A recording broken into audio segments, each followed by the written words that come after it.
Assalamualaikum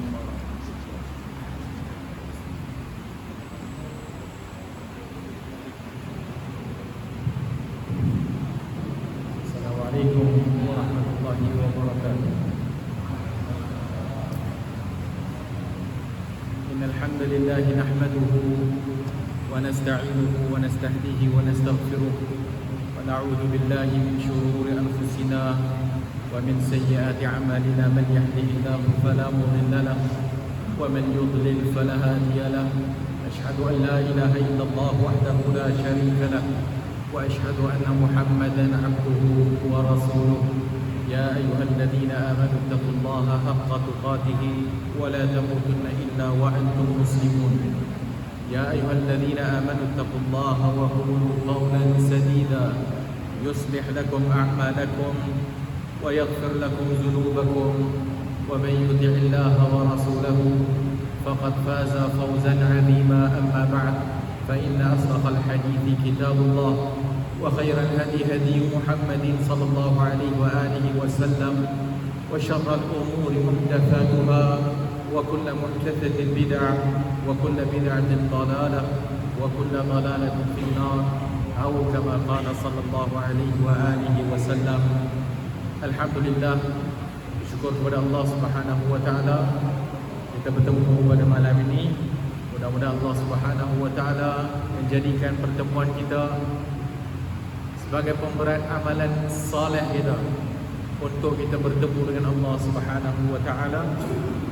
Terima kasih kepada pihak mahallah kerana menjemput Dr. Azwan dan juga AJK ada, dan juga sahabat-sahabat pelajar-pelajar UAE Kuantan. Ni semua ni bakal doktor kan? Doktor farmasi.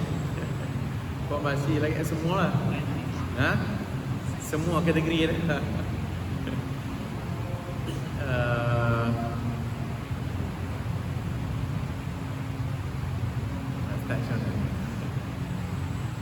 Allah Subhanahu wa taala berfirman dalam Al-Quran, ayat yang selalu kita dengar dan mungkin selalu kita baca, alladzi khalaqal mauta wal hayat.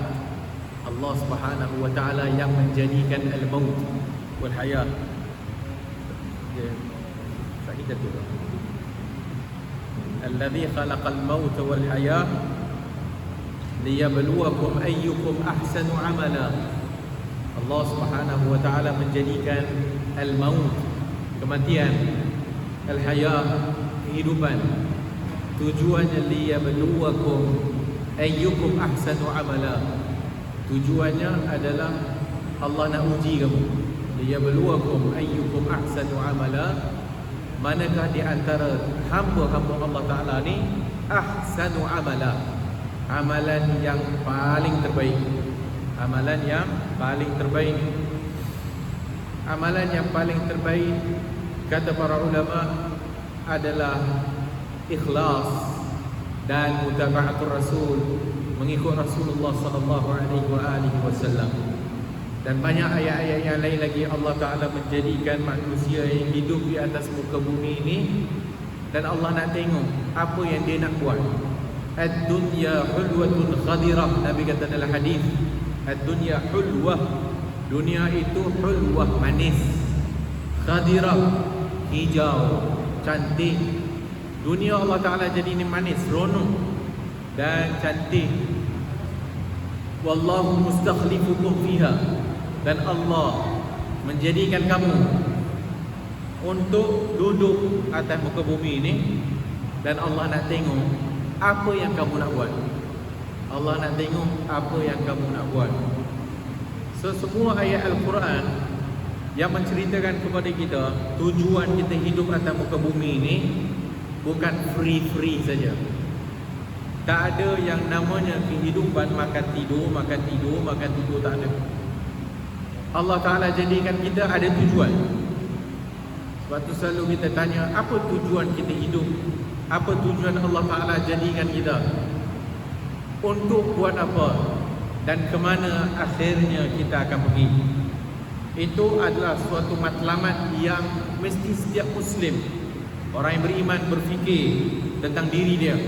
Maka dia tahu dah Allah Ta'ala ciptakan dia, dan dia kena tahu apa yang dia kena buat. Wa ma khalaqtul jinna wal insa illa liya'budun. Tidak aku jadikan jin dan manusia melainkan hanya untuk menyembahku. So tujuan nampaklah, itu tujuan manusia hidup atas muka bumi. Illa liya'budun, untuk menyembah Allah Azza wa Jalla.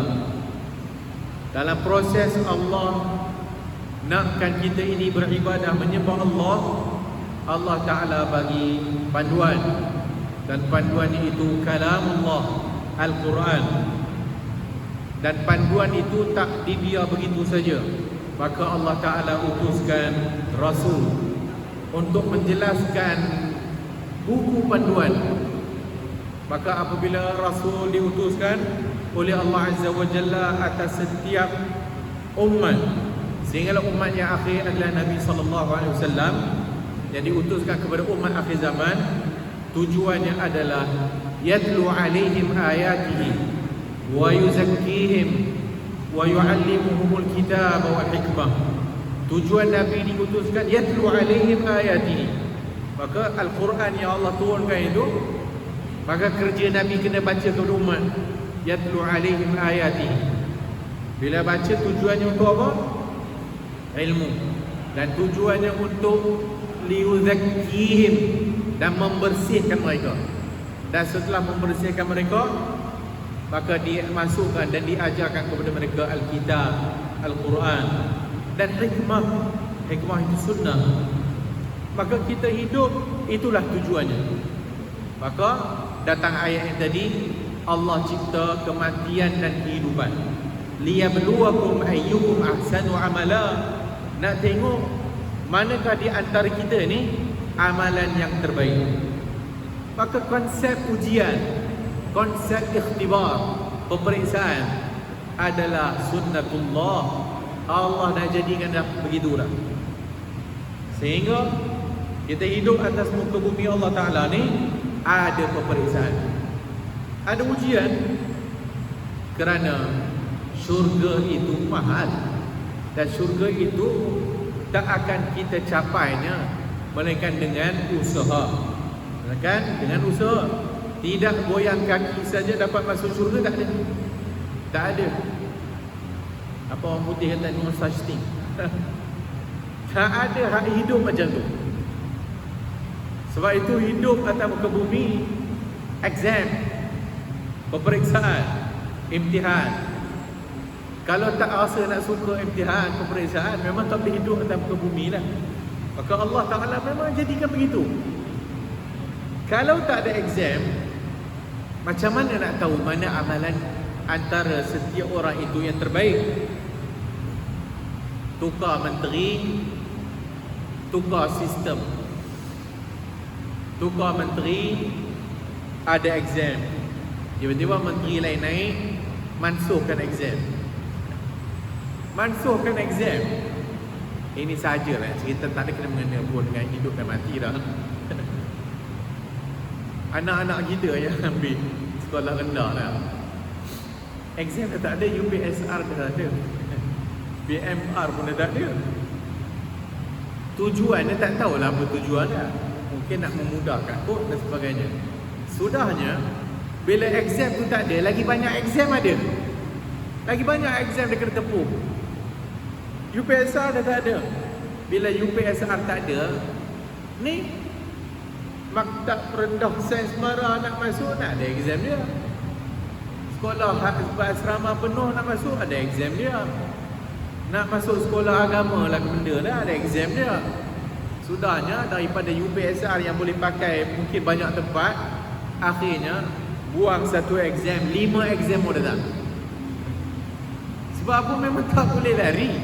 Kita tak boleh lari daripada exam. Ikhtibar mesti ada. Dan tujuan untuk apa peperiksaan? Untuk melihat ayyukum ahsanu amala, yang mana di antara kamu amalannya yang terbaik. Ahsanu amala. Nak tengok hak mana di antara kamu yang boleh masuk nak jadi doktor lah. Dan kalau tak lulus matematik dengan sains, maka tak terima. Maka konsep itulah yang kita hidup atas muka bumi Allah Ta'ala ini.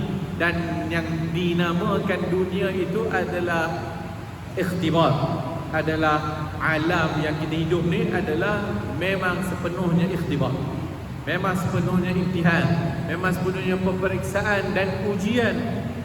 Dan yang paling utama hak ujian yang Allah Subhanahu wa taala hak sebut tadilah. Maka kematian dan kehidupan bukan hanya begitu saja. Allah Taala tak menciptakan kita abad. Allah tak ciptakan kita abad. Abad tak ada bertujuan. So ada tujuan yang Allah Taala ciptakan kita. Maka syurga hak nak masuk pun kena berusaha. Tak ada hak orang yang boleh duduk tak beramal dia masuk syurga. Allah Subhanahu wa taala dalam hadis qudsi, Nabi SAW sabda, kata Allah Azza wa Jalla, jangan kamu perangi wali aku, jangan kamu perang wali aku, jangan bermusuh dengan wali Allah. Siapa dia wali Allah? Maka disebut dalam hadis tu pada mazal al-abd, senantiasalah hamba-Ku ini mendekatkan diri kepada-Ku dengan amalan yang difardukan kepadanya, yang difardukan wajib. Dan senantiasalah hamba-Ku ini yataqarrabu ilayya bin nawafil, mendekatkan diri kepada-Ku bin nawafil, dengan amalan sunan nawafil, hatta uhibbahu, sehingga aku mencintainya, sehingga aku mencintainya. So apa yang disebut oleh Allah ni dalam hadis kursi ni, Allah Ta'ala ada di kalangan hak yang dipanggil wali Allah. Dan wali Allah ni adalah orang yang beriman dan bertakwa. Itu wali Allah. Apa kerja wali Allah? Duduk je. Duduk boleh terbang di udara. Tak. Duduk saja boleh jalan atas air. Itu bukan wali Allah. Maka wali Allah disebut dalam hadis tadi senantiasa menjaga amalan fardu. Maka solat 5 waktu jaga, puasa Ramadan jaga, zakat hak yang wajib, amalan fardu yang lain, birrul walidain, berbuat baik kepada ibu bapa, maka semua ni dijaga. Ini fardu. Yang berikutnya, senantiasa dia ini mendekatkan diri kepada-Ku bin nawafil, dengan an-nawafil, benda sunat. Maksudnya senantiasa, tak putus-putus dia, dan dia banyak amalan sunat. Sehingga apa? Hatta uhibbahu, kata Allah, sampai aku mencintainya. So dia kena buat, dia kena buat, dia kena buat, dia kena buat, dia kena buat, sampai Allah Ta'ala sayang kat dia. Fa idza ahbabtuhu, dan apabila aku sayang kepada dia, maka kuntu sam'ahu alladhi yasma'u bih, wa kuntu aku bersama, aku adalah pendengaran yang didengar dengannya, dan aku adalah penglihatan yang dia melihat dengannya, dan aku adalah tangannya yang yaqtishu biha, yang digunakannya, dan aku adalah kakinya yang dia berjalan dengannya. Fa idza sa'altani, dan bila dia memohon kepada-Ku akan Ku jawab, akan Ku perkenankan, dan apabila dia minta lindung kepada-Ku akan Ku lindungi dia. Ini wali Allah. Dia nak jadi wali Allah, kena buat kerja. Buat kerja. Hak amalan fardu dijaga, hak amalan sunat dijaga. Berikut, syurga tidak datang dengan bergolek. Syurga Allah Azza wa Jalla, nak mencapainya tidak begitu saja. Mesti ada perkara yang mesti kita buat.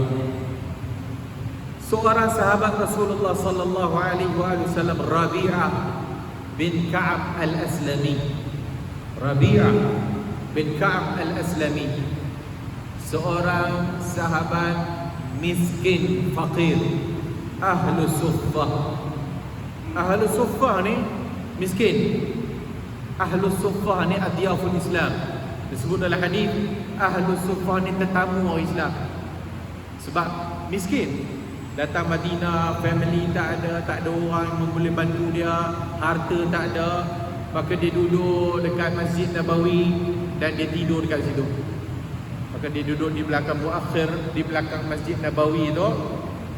Maka ada tempat yang mana Ahlus Suffah duduk. Ahlus Suffah ni ketua dia siapa? Abu Hurairah radhiyallahu anhu.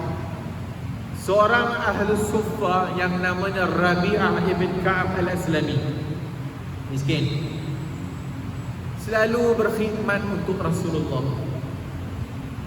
selalu main datang rumah Nabi.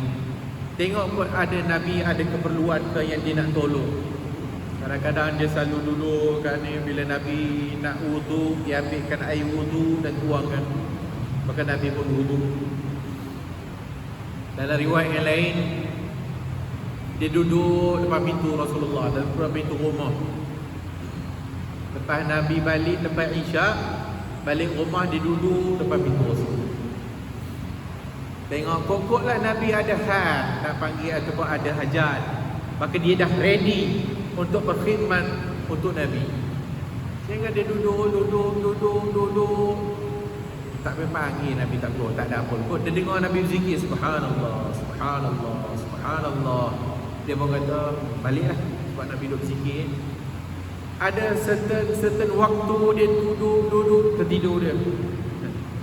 Maka Nabi tahu bahawasanya dia ni satu orang yang nak berkhidmat untuk Rasulullah SAW. Maka apabila dia satu hari menuangkan air wudu untuk Nabi, Nabi ambil wudu, kemudian dia tuangkan. Kemudian Nabi kata kepada Rabi'ah, ya Rabi'ah, wahai Rabi'ah, salni. Wahai Rabi'ah, minta lah apa yang kau nak minta. Apa maksud salni? Kata para ulama, oleh kerana dia ni berkhidmat untuk Rasulullah, maka Nabi sebut dalam hadis yang lain, siapa yang menolong engkau, maka fakafi'uhu. Siapa yang menolong engkau, bagilah something. Maksudnya upah ke dan sebagainya. Maka Nabi tanya kepada Rabi'ah, salni, minta, nak apa? InsyaAllah aku bagi. Dia pun terpenuh. Dalam satu lagi hadis, dia duduk fikir nak minta apa. Makan, tak heran, ada insyaAllah rezeki ada. Hidup atas muka bumi sementara, nak makan ke apa ke semua tak ada isu, boleh makan. Maka dia duduk berfikir. Maka dia pun kata kepada Nabi, bila Nabi tanya kepada dia, salni, minta apa yang kau nak minta? Kata Rabi'ah, aku minta murafaqatuka fil jannah. Aku minta nak berteman dengan kau dalam syurga Allah Azza wa Jalla. Ni Rabi'ah ni, tengok cita-cita dia.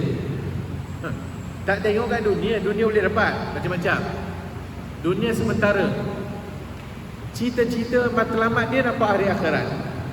Sebab Nabi kata minta, kau nak minta apa yang aku bagi. Maka dia minta, wahai Rasulullah, aku minta as'aluk, aku minta kepada engkau murafaqatuka fil jannah, nak duduk dengan kau dalam syurga Allah Azza wa Jalla. Apa kata Nabi? Ghairi, bukan itu maksud aku, minta lain. Nak apa? Maksudnya nak upah apa, cakaplah, boleh bagi. Maka dia pun kata tak ada, wahai Rasul, tak ada. Aku nak murafaqatuka fil jannah. Aku nak minta satu je, untuk jadi pondok sebelah. Ataupun murafiq ni maksudnya berteman lah, teman engkau dalam syurga. Dia jawab gitu. Maka apa kata Nabi? Fa'inni.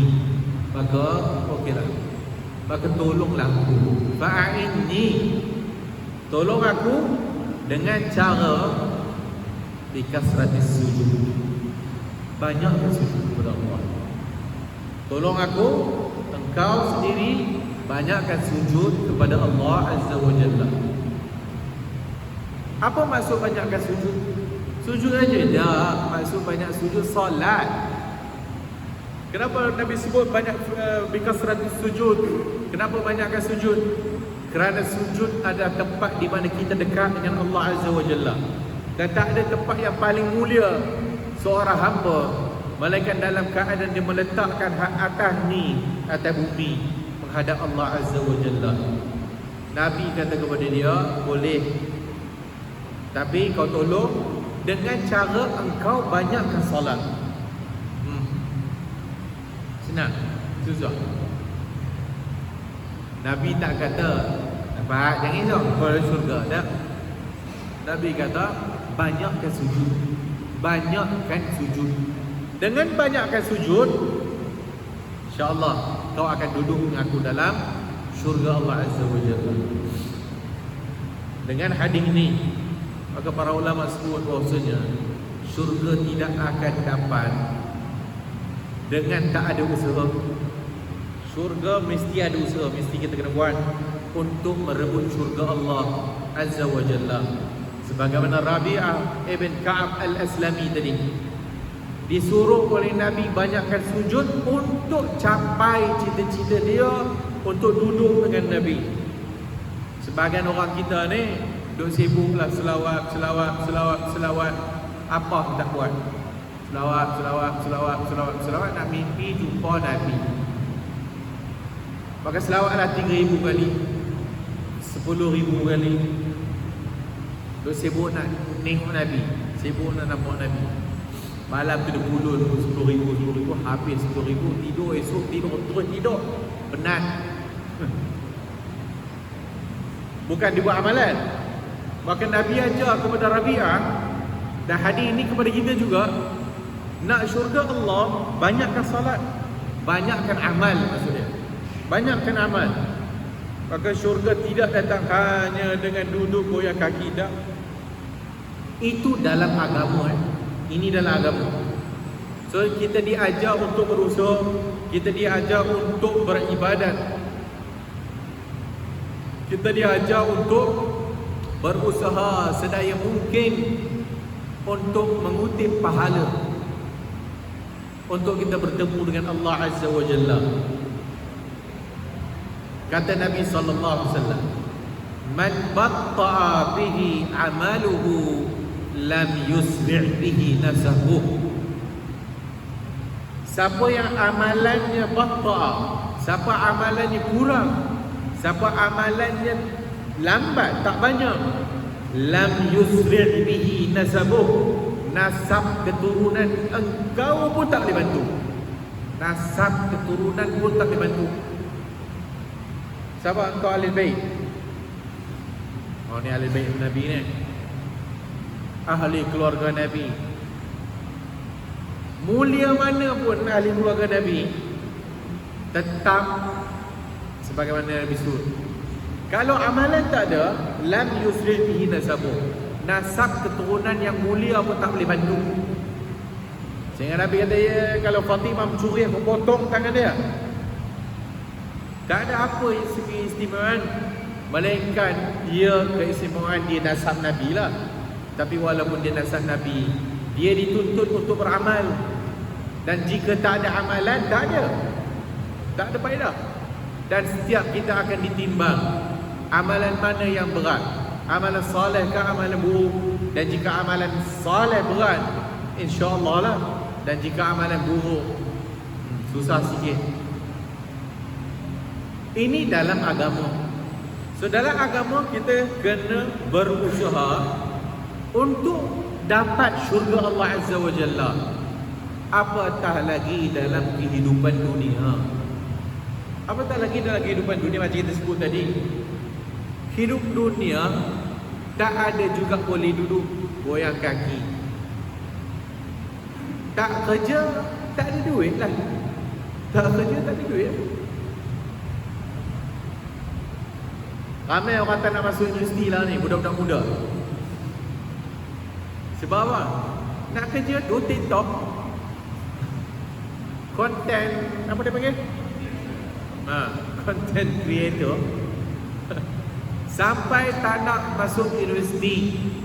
Universiti sekarang susah nak cari student. Student pun jenuh nak cari. Semua nak jadi TikTokers. Apa benda lah macam habit tu. Singkat. Cara fikir singkat. Man thabat nabat. Siapa yang thabat nabat. Siapa yang thabat tetap tumbuh. Nabat Arab kata man thabat nabat. Kat sekolah dulu menjada wajada. Siapa berusaha sungguh-sungguh, dia akan dapat. Maka kehidupan begitu. Kita nak jadi apa 10 tahun akan datang, nak jadi apa 5 tahun akan datang, mesti berfikirlah. Dan setiap yang kita bercita-cita itu adalah juga sunnatullah. Allah telah menjadikan. Nak jadi doktor ke, nak jadi farmasis ke, nak jadi ustaz ke, nak jadi apa-apa saja, mesti dengan ilmu. Ilmu. Para ulama kita zaman-zaman awal sehinggalah ulama yang terkenal pada zaman sekarang, dia tak jadi ulama dengan goyang kaki. Dia tak jadi seorang al-alim al-allamah dengan goyang kaki. Tak. Imam Ahmad miskin. Imam Ahmad miskin. Dengan kemiskinan nak pergi menuntut ilmu, jumpa Imam Ishaq. Jalan travel jauh nak menuntut ilmu. Disebut dalam biografi ulama, rihlatu fi talabil ilm. Rihlah dalam mencari ilmu. Tak ada ulama yang tak ada rihlah, semua rihlah. Zaman sekarang tak payah rihlah, buka saja ini boleh dah, ada guru depan dah. Online itu pun malas. Itu pun malas. Online punya kelas malas. Zaman dulu beratus-ratus kilometer nak jalan hanya cari satu hadis. Imam Ahmad miskin, travel jauh cari hadis. Imam Al-Bukhari, Imam Muslim mencari hadis sampai mati cari hadis. Bukan sampai mati tu baru saya buat usia. Cari satu hadis sambil makan kurma. Orang tanya dia satu hadis. Imam Muslim ni badan dia agak besar, gempat. Orang tanya dia satu hadis yang dia tak pernah jumpa. Setiap malam dia duduk cari, tutup pintu dia, bawa sebakul kurma duduk sebelah. Tutup pintu, jangan ganggu, cari hadis. Dia makan kurma, makan sambil cari. Dia tak sedar satu bakul besar kurma habis dia makan. Dia jumpa hadis yang dia cari, dia meninggal. Dia jumpa hadis, dia meninggal. Kata para ulama, dia sebab terlampau banyak sangat makan kurma, dia tak sedar dia cari hadis. Imam Muslim. Itulah cerita-cerita para ulama kita, sangat ajaib cara mereka menuntut ilmu. Kalau tak dapatlah, tak jadilah imam Ahlus Sunnah. Syekh Al-Albani rahimahullah, yang dekat dengan kita, Syekh Al-Albani rahimahullah, al-muhaddith. Orang kita tahu mutu aja lah. Ini muhaddith, hadis komputer, bukan muhaddith. Start belajar hadis umur 20 tahun. Baru start nak belajar hadis umur dah capai 20 tahun. 20 tahun baru nak start belajar hadis. Syekh Al-Albani, Nasiruddin Al-Albani rahimahullah, belajar hadis. Travel, bapak dia pergi pindah ke Syria daripada Albania. Pergi pindah ke Syria, melazimi Maktabah Zahiriyah, library Maktabah Zahiriyah. Maktabah Zahiriyah terkenal dengan makhtutat. Makhtutat ni kitab-kitab yang belum dicetak, yang bertulis tangan. Tak semua orang mampu baca makhtutat. Makhtutat nak baca cukup setengah jam dah tutup dah, tak larat. Sebab nak baca apa yang ditulis oleh ulama dulu. Tak nanti makhtutat buka PMR, doktor tulis. Hak yang dah biasa duk baca tulisan doktor, dia boleh baca lah. Hak yang mungkin kita baru nak baca tulisan doktor, apa benda ada panjang-panjang begitu-gitu macam sains. Tulis note dalam medical record, macam sains rupanya dah ke benda cakap ayam. Tak boleh nak baca. Itu tulisan doktor. Hak ni makhtutat. Ulama-ulama dulu yang sebagainya tak ada titik. Setengah jam baca dah. Sorry lah, bukan kerja aku. Syekh Al-Albani rahimahullah berjam-jam duduk itu.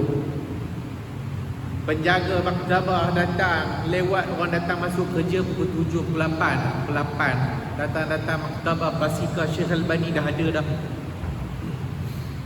Dia datang dulu. Orang balik kerja pukul 5, pukul 6, pukul 7 sampai sudah. Dia balik rumah, basikal Syekh Al-Albani ada lagi itu. Dan dia hanya berhenti untuk solat, makan. Itu je. Duduk dalam library, mencari apa, belajar, baca maktub dan sebagainya. Sehingga akhirnya Allah Ta'ala angkat. Dan bukan tak ada siapa pun mengangkat, para ulama, Allah yang mengangkat. Yarfa'illahu alladhina amanu minkum walladhina utul ilma darajat. Allah lah yang mengangkat orang-orang yang beriman dan orang yang diberikan ilmu beberapa darjat. Sehingga digelar Al-Muhaddith. Sehingga ulama-ulama yang kemudian pun beriktimat atas hukum Syekh Al-Albani rahimahullah. Sehingga orang mengetahui kalau baca kitab nota kaki Syekh Al-Albani itu lain daripada orang lain. Sebab antara nota kaki itu ada kitab-kitab yang tak dicetak lagi ada kat Maktabah Zahiriyah. Dan kalau ada orang kini yang pergi ambil macam tu, dia tahu ni ciplak ni ambil aku punya ni. Itu cerita-cerita para ulama kita lah. Begitulah cara menuntut ilmu. Imam Muslim, Sahih Muslim, Al-Jami' As-Sahih, Imam Muslim Ibn Hajjaj yang mati dengan sebab cari hadis makan kurma tadi tu. Kitab Sahih Muslim ranking lepas apa? Lepas Sahih Al-Bukhari. Tapi dari sudut penyusunan, fan, kesenian menyusun kitab, Imam Muslim mengatasi Imam Bukhari. Dari sudut susunan, macam mana dia susun Sahih Muslim. Dia susun Sahih Muslim, hadis 1, hadis 2 mutaba'at, dipanggil mutaba'at. Itu hadis-hadis yang datang melalui jalur lain, jalur sanad tu. Sanad tu. Ilmu hadis ni ilmu yang paling susah, ilmu sanad lah. Dia tulis satu dalam bab mawaqitus salat, bab waktu solat. Waktu solat. Qala Yahya, berkata Imam Yahya, guru dia, lan yunal al-ilm birahatil jasad. Ilmu tidak akan dicapai dengan bersenang lenang. La yunal al-ilm illa birahatil jasad. La yunal al-ilm, tak mencapai ilmu birahatil jasad. Ilmu tidak akan dicapai dengan duduk rehat. Tapi dia bubur kalam Imam Yahya tu dalam bab waktu solat. Apa kaitan waktu solat? Apa kaitan ilmu tak akan dicapai dengan bersenang lenang duduk rehat? Ulama kaji. Maka dia sebut kataan Imam Yahya tu lepas dia menyusun hadis dalam Sahih Muslim. Akhbarana fulan min fulan akhbarana, yang berikutnya apa nama, haddathana. Pernah dengar haddathana akhbarana? Sebahagian ulama tak membezakan apa dia haddathana, apa dia akhbarana. Haddathana telah menceritakan kepada kami, akhbarana telah mengkhabarkan kepada kami. Apa beza dia? Sama je lah, menceritakan kepada kami. Haddathana, akhbarana. Maka dia bawa haddathana, lepas tu riwayat apa? Akhbarana. Sebagai ulama membezakan haddathana dengan akhbarana. Dengan fan itu, setelah dia bawa beberapa riwayat yang pelbagai riwayat, satu hadis saja berjalur-jalur sanad yang dibawa, maka itu menunjukkan dia ni, Imam Muslim ni, dalam kepala dia ni sanad ni, satu hadis kalau ada 10 sanad, 10 sanad dalam kepala. Kita dengar cerita Imam Bukhari lah. Imam Bukhari diuji lah, duduk dekat ulama-ulama yang ramai, Imam Bukhari duduk ujian. Dia guna ujian juga, Periksa duduk Viva. Ulama ni tanya dulu, hadis sekian, haddatsana sekian, hadis sekian. Oh, beratus, 100. Tanya hadis 100. Dia tanya kepada Imam Bukhari, tolong bagi tahu semua hak yang dijawab, ditanya oleh ni masyair ni, syekh ni, hadis dia tu betul ke tak, sahih ke tak? Maka Imam Bukhari kata, semua salah. Semua salah. Adapun hadis kau, sanad dia ni, sanad dia hadis yang kedua ni, hadis kedua sanad dia kat ujung ni, kau baca sanad hadis yang ni. Itu Imam Bukhari. Imam Muslim, anak murid Bukhari, Imam Muslim. Maka lepas dia menyusun sanad tu, maka dia kata, la yunalul ilm bi rahatil jasad. Ilmu tak datang dengan bersenang linang duduk dia. Itu ilmu. Orang tanya, ustaz, saya ni kadang-kadang bila ni datang malas nak belajar. Malas nak belajar.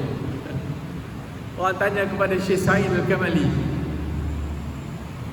wah Syekh, kadang-kadang datang rasa tak larat nak belajar, malas, rasa macam tak mampu lah. Dia jawab senang, kalau kau tak mampu, berhentilah. Kerana tidak semua orang dijadikan untuk tahu dengan detail ilmu. Tak semua orang, tak semua orang Allah Ta'ala jadikan mesti jadi doktor tak. Jika engkau tak mampu, sama ada kau tinggalkan ilmu itu ataupun ilmu tinggalkan kau, itu je. Kalau malas, sama ada kita quit ataupun terus dengan ilmu tu apa tak dapat. Apa tak dapat. Duduk bertahun-tahun, 4 tahun ngaji universiti, 4 tahun ngaji universiti, tak larat lah. Tapi mak suruh belajar lah, macam mana? Memang tak dapat apa lah, walau 4 tahun duduk tak dapat apa. Tapi orang nak ngaji, dapat, berjaya. Dan orang lain boleh berjaya, kenapa kita tak boleh berjaya? Orang lain boleh berjaya, kita pun boleh berjaya. Nak tak nak saja, itu aja. So hak ni student pelajar, kalau kita dah tak mampu, memang tak ada jalan lain. Sama ada kita quit, berhenti, ataupun ilmu tu tak akan datang singgah kat kita lah. Al-ilmu yu'ta wa la ya'ti. Ilmu tu kita pergi kat dia, bukan ilmu datang kat kita. Ilmu tu kita kena pergi kat dia. Hak tu yang kita dapat daripada hadis Jibril alaihissalam. Hadis Jibril, hadis kedua, hadis 40, yang Jibril tanya kepada Rasulullah, akhbirni anil Islam, beritahu aku apa itu Islam. Nabi jawab, beritahu aku apa itu iman. Nabi jawab, betul, kau betul. Dia tanya, dia kata kau betul kan? Hadis tu, Jibril datang kepada Rasulullah dan bertanya tentang Islam. Apa faedah daripadanya? Ilmu kita pergi cari kat dia, bukan ilmu datang kat kita. Ilmu tak datang bergolek, kita yang kena pergi kejar dia. Itu ilmu. Sama lah apa bidang pun. Bidang agama pun begitu.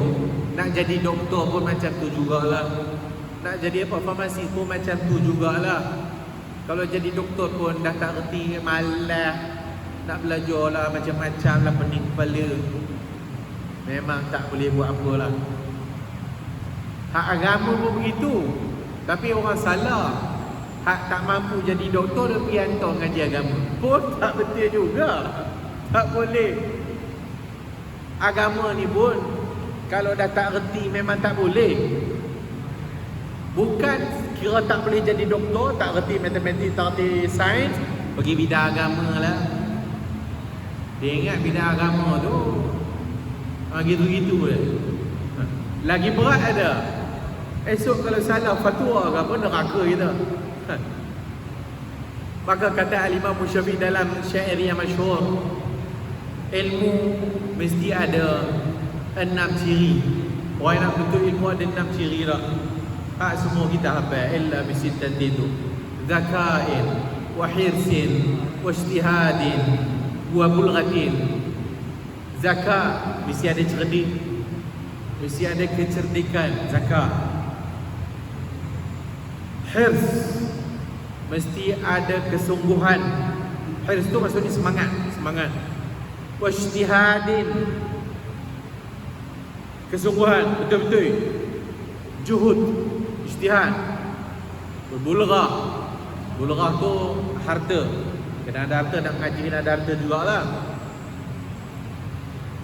Wa irsyadi ustazi, dan mesti ada bimbingan ustaz.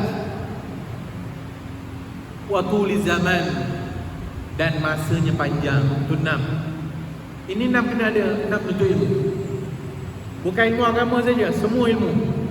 Tak ada ilmu yang tak terkecuali. Nak jadi doktor ke, nak jadi apa ke, jurutera ke, 6 kena ada. Zakat, mesti ada cerdik. Kalau tak ada cerdik, tak payahlah. Mungkin kita tak diciptakan demikian. Kalau tak ada cerdik, pergi jihad dah cukup. Zaman Nabi tak semua belajar. Maksudnya tak semua fokus. Ada yang pergi berniaga, ada yang pergi jihad. Allah dah jadi begitulah. Zakat mesti ada kecerdikan. So kalau betul kita nakkan benda tu, nak jadi doktor, rebutlah. Zakat, semua orang cerdik sebenarnya. Semua kita sama saja, tak ada beza. Hak doktor hak yang paling pakar tu, konsultan tu, hak yang dah pakar-pakar tu pun bermula macam kita jugalah. Kamu dilahirkan oleh daripada perut mak kamu, la ta'lamuna syai'an, apa tak tahu. Allah Ta'ala sebut dalam Quran, kamu dilahirkan ke bumi daripada perut mak, la ta'lamuna syai'an, apa tak tahu. Tak tahu. Maka kita belajar sedikit demi sedikit. Allah jadi mata untuk kita tengok, Allah jadi telinga untuk kita dengar, Allah bagi kita akal untuk berfikir. Maka dengan semua hal yang ada ni, maka turun ayat Iqra. Iqra, bacalah. Bismi rabbikal ladzi khalaq. Maka ayat pertama, wahyu pertama, Iqra, bacalah. Maka mesti ada zakat, cerdik. Yang kedua, hifz, mesti ada semangat. Nak jadi student, kena ada semangat. Jika tak ada semangat, tu tak nama student. Ijtihad, mesti bersungguh-sungguh. Macam yang sebut tadi. Kalau tak bersungguh-sungguh, memang tak dapat lagi tu. Bulghah, harta.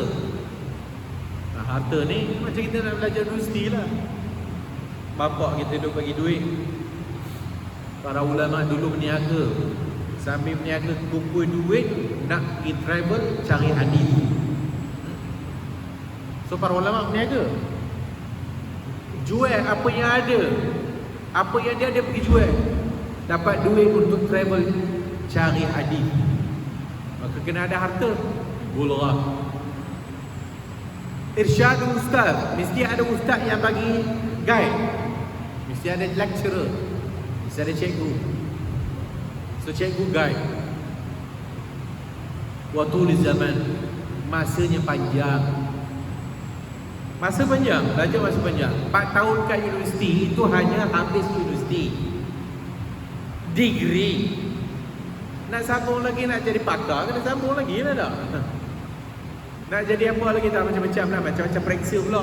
Bukan saja universiti ada periksa, orang nak naik pangkat kerja pun kena exam. Semua kena exam. Apa-apa pun exam. Maka tak boleh nak lari. So ini yang 6 yang disebut dalam syair Al-Imam Syafi'i rahimahullah dalam kita nak menuntut ilmu. Mesti ada usaha. Kata Zakbar, dia ada buku dah, perangai bergantung pada diri sendiri. Perangai bergantung kepada diri sendiri. Dia mulakan dengan ayat Allah yang kita baca di awal tadi. Allazi khalaqal mauta wal hayat liyabluwakum ayyukum ahsanu amala. Za'bar, pendeta Za'bar tu. Dia start dengan ayat tu. Maka ayat ini dia kata mengajar kepada kita hidup dunia kena kerja. Hidup dekat dunia kena kerja. Apa nama Allah kata dalam Quran, innallaha, Allah Subhanahu wa taala la yughayyiru biqaumin. Allah tak mengubah nasib satu kaum hatta yughayyiru ma bi anfusihim, sehingga mereka mengubah diri mereka sendiri. Nak kena ubah diri, malah tak ada jalan ubah diri. Apa-apa pun kena ubah diri. Allah ajar kepada kita tu dalam Quran. Kata syair Arab, ma hakka jildak, tak ada yang boleh garu gantai dekat kulitmu mithla ghafriq, macam kuku kau. Tak ada siapa yang boleh garu dekat badan kita ni sesedap kuku kita. Saya buat sendiri. Tolong Sat, tolong kau. Kanan sikit. Kiri sikit. Janganlah kuat sangat, sakit. Pelan benar, kuat dia sikit. Buat sendiri. Tepat, sedap. Tak tambah, tak lebih, tak kurang. Nak garu kat kulit kita pun buat sendiri.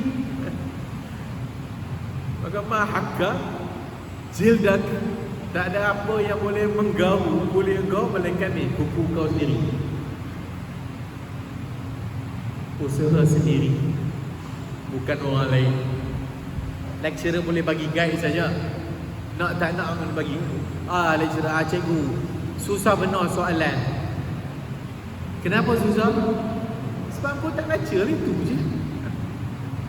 Semua hak yang jadi lecturer, yang jadi lecturer ni, sedaya upaya soalan yang dibuat tu tak adalah beban sangat. InsyaAllah sudah aku boleh buat pun. Tak terfikir kot dalam otak dia pun ni kita bagi gagal anda kan. Tak ada. Kita buat rangka soalan tu, InsyaAllah semua boleh buat. Bahkan hak universiti punya exam lagi senang daripada hak kita tengok PBD anak kita tu. Kita apa aku soalan. Soalan matematik, tak apa benda lah soalan matematik. Soalan budak darjah 2, soalan diskaun. Yang kawan tu pun duit tak pernah pegang pun. Dia tu diskaun tu apa kak? Diskaun pun dia tak tahu lah tu soalan lagi susah tu soalan sekolah daripada soalan universiti. Muntahkan aja balik, tu je soalan universiti dah. Tak ada dah apa benda dah. Kebat lah tak kebat lah ke benda dah. Maka hak ni semua adalah usaha sendiri. Apa-apa pun, siapa yang berusaha insyaAllah dia akan dapat. Di samping masih yang sama, jangan lupa setelah kita berusaha, doa kepada Allah Azza wa Jalla. Kerana yang memberikan kejayaan itu Allah Azza wa Jalla. Jika kita nak, Allah bagi. Dan jika kita doa sungguh ke Allah, Allah akan mustajabkan doa kita. Islam diajar, Allah ajar kepada Nabi, ajar kepada kita. Lepas berusaha, tawakal. Lepas usaha, tawakal. Tapi kalau tak ada usaha, gatal. Tawakal memang tak dapat apa. Baca pun malas, apa pun malas. Tawakal lah kepada Allah. Itu bukan tawakal, tawakul. Lawan kepada tawakal. Tawakal konsep dia adalah engkau berusaha dan serah kepada Allah Azza wa Jalla. Kita disuruh istikharah. Istikharah tu ni salah satu cara faham salah. Istikharah bukan cara untuk dapat jawapan. Misalnya nak kahwin antara dua orang ni, nak pilih perempuan A, perempuan B. Dia pun kata istikharah lah. Istikharah untuk memilih antara dua. Istikharah ni kita nak Allah bagi jawapan ke apa dia? Ustaz pun kata, bukan ustaz je, macam-macam orang kata aku bermimpi. Lepas dah istikharah aku bermimpi, aku nampak hak perempuan A ni lah. Hak yang perempuan A tu bukan sebab Allah pilih untuk dia, tapi dah memang nak A. Dia memang nak yang A tu, B tu kurang sikit. Dua-dua baik, tapi A ni lagi cantik. Maka dalam otak dia, hak yang terbayang A ni sebenarnya. Maka bila dia tertidur, terbawa-bawa A lah yang datang. Bukan daripada istikharah. Istikharah Nabi ajar kepada kita adalah untuk setelah kita berusaha dan pilih apa yang kita nak, maka kita minta Allah berkati. Itu istikharah. Maka doa yang Nabi ajar kepada kita, ya Allah, dengan ilmu engkau mengetahui apa yang akan jadi dan sebagainya. Jika engkau pada ilmu engkau benda ini baik untukku, baik untuk waktu sekarang dan baik untuk waktu kedepannya, maka engkau takdirkanlah aku untuknya. Dan jika sekiranya benda ini tidak baik untukku, untuk agamaku, untuk masa kini dan masa depan, engkau takdirkan aku jauh daripadanya dan dia jauh daripadaku. Dan engkau takdirkanlah dari mana saja kebaikan yang ada dan engkau berkati. Tu doa istikharah. Maka Allah tak akan bagi jawapan A dan B. Kita minta inilah, nak masuk UIA ke nak masuk UM? UA dia seronok dengan UA sebab kawan dia ada sana, bapak ada kerja kat UA. Yang mimpi UA lah keluar. Antara UM dengan UA, maka dia tengok timbang antara baik dan buruk, dia say UA lah insya-Allah. Maka lepas dia pilih UA insya-Allah, dia pun istikharah, ya Allah berkatilah pilihanku ini. Itu dia istikharah. Itu istikharah. Maka jangan tunggu mimpi, jangan tunggu dia tak akan datang macam tu. Istikharah pun tak akan datang macam tu. Jangan mimpilah untuk kau mimpi apa yang kau nak. Maka kita berusaha firm dalam pilihan dan kita minta, ya Allah, pilihanku ini insya-Allah ni yang terbaik ni. Apa yang aku tengok, minta ya Allah kalau sekiranya baik tolong berkati. Dan sekiranya benda ni tak baik, apa takdirkanlah baik daripada mana-mana saja kebaikan yang akan datang. So hak ni yang kita minta ke Allah. Jangan lupa doa kepada Allah. Dan bila kita doa kepada Allah, satu benda yang mesti ada dalam, Allah mustajabkan doa. Allah mustajabkan doa. Hak ni yang mesti ada, yang penting sekali. Setiap doa yang kita minta, yakin Allah dengar dan Allah jawab. Kerana Allah kata dalam Al-Quran, ud'uni astajib lakum. Doalah kepadaku, akan kuperkenankan aku bagi. Allah bagi, jangan bimbang. Doalah, Allah bagi. Berikutnya, kena tahu cara Allah bagi macam mana. Kita tahu Allah akan jawab. Allah tidak akan membiarkan seorang hamba-Nya yang menadah tangan kepadanya kemudian dia turun tanpa Allah bagi. Allah tak akan biar demikian. Allah tak akan biarkan tangan yang menadah tu sifran khaibatain, kosong. Tak, Allah bagi. Tapi ada beberapa cara. Satu, Allah bagi A. Kita minta A, Allah bagi A. Kita minta lulus exam ni dengan cemerlang, Allah bagi lulus cemerlang. Satu. Dua, Allah tak bagi yang kita minta tu, tapi Allah bagi dalam bentuk yang lain. Allah bagi dalam bentuk yang lain. Minta A, tak dapat dia A. Jangan susah hati. Allah takdirkan ada benda lain yang Allah akan bagi. Jika tidak ini, mungkin Allah Ta'ala mungkin tahu ini tidak baik untuk kita. Allah telah takdirkan ada benda yang lain yang akan datang. InsyaAllah ada. Jangan bimbang. 3, Allah tidak bagi di dunia, tapi Allah simpan doa-doa hamba-hambanya, dan Allah bagi pada hari akhirat esok.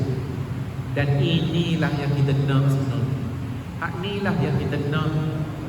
Minta hak kat dunia tu, kalau tak dapat pun tak pun, jangan bimbang. Tapi yang kita minta Allah tak bagi tu, Allah simpan dalam saving account kita. Sehingga seorang hamba Allah datang bertemu dengan Allah Azza wa Jalla, diberikan kepadanya pahala yang banyak. Ditanya kepada Allah, wahai Tuhan, dari mana datang pahala-pahala yang banyak ni?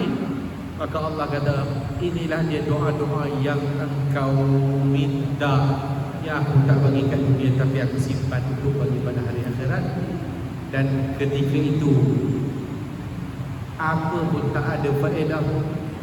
Anak isteri tak boleh bantu, harta benda tak boleh bantu, illa man atallaha biqalbin salim. Mereka orang datang kepada Allah dengan jiwa yang salim, yang selamat, jiwa yang tenang, jiwa yang sejahtera. Maka Allah bagi hak ni, maka dia dapat syurga Allah dengan doa-doa yang diminta kepada Allah waktu dunia dulu. Apa-apa pun, jika kita gagal, tidak bermakna gagal sepenuhnya. Yang mana mungkin tak dapat A, mungkin dah kuota A dah penuh, tak boleh sebut A juga kan. Dia ada apa nama, graf, tak ada juga kan. Sampai zaman kerja pun jangan bimbang. Zaman kerja pun macam tu, tak semua akan dapat excellent, walau dia excellent, sebab dia kena ikut graf. So kadang-kadang kita tak berjaya tu, bukanlah tak berjaya sangat pun. Berapa ramai orang yang pada universitinya tak berjaya, lepas zaman universiti dia lebih berjaya daripada orang yang berjaya kat universiti. Hak kawan dia kat universiti, dia sepanjang straight A, 4 flat lah, naik jemu tengok muka dia, naik petah. Muka kita tak naik kan. Tapi tengok-tengok lepas kerja kita lebih berjaya daripada dia. Setiap orang ada rezeki yang Allah bagi untuk dia. Setiap orang ada rezeki yang Allah bagi untuk dia. Dan setiap yang hidup, jangan bimbang, rezekinya telah ditentukan oleh Allah Azza wa Jalla. Habis rezeki kita kat dunia, bermakna waktu mati kita pun dah sampai. Jika sekiranya aksiden, habis terus dah tengok keadaan kereta tu, ini tak mungkin hidup kawan ni. Sebab rezekinya ada lagi, ditentukan oleh Allah Azza wa Jalla. Baru saat lagi dia keluar, saat dia terpelengok kaki sikit, meninggal terus. Sebab rezekinya dah habis. Maka apa-apa pun, kita ada iman kita kepada qada dan qadar Allah Azza wa Jalla, maka apa yang ditentukan untuk kita, maka itu yang terbaik untuk kita, insya-Allah. Tapi yang penting, berusahalah sedaya upaya, kerana tidak ada jalan untuk berjaya melainkan mesti dengan kelelahan dan kesusahan. Tak akan ada kesenangan untuk capai kejayaan, tak akan ada. Jangan mimpi. Orang yang akan berjaya adalah setelah susah. Pepatah Melayu pun dah kata, hak tu lah sambunglah sendirilah apa tu, berakit-rakit lah whatever kan, ketepian lah whatever. Hak yang banyak-banyak tu, betul lah tu lah. Mudah-mudahan Allah Ta'ala rahmati kita. Mudah-mudahan Allah Ta'ala berjayakan kita di dunia dan di akhirat.